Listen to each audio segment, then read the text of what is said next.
CM చంద్రబాబుపై fire అయ్యారు YCP అధినేత జగన్. ప్రస్తుతం ఏపీ రెడ్ బుక్ రాజ్యాంగం నడుస్తోందని ఆయన విమర్శించారు.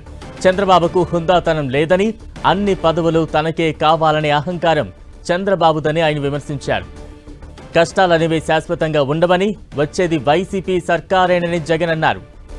ప్రతి సమస్యలోనూ ప్రజలకు తోడుగా ఉండే కార్యక్రమాలు చేపట్టాలని పార్టీ శ్రేణులకు జగన్ పిలుపునిచ్చారు.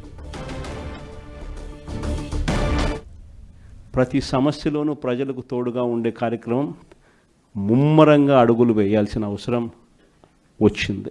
ఈరోజు జరుగుతూ ఉన్న పరిస్థితులు, విషయాలు కూడా మీ అందరికీ కూడా తెలుసు. రెడ్ బుక్ రాజ్యాంగంలో ఎలా జరుగుతూ ఉన్నాయన్నది కూడా మీ అందరికీ కూడా తెలుసు. చంద్రబాబు నాయుడు గారు అనే వ్యక్తి ముఖ్యమంత్రిగా ఉన్నాడు.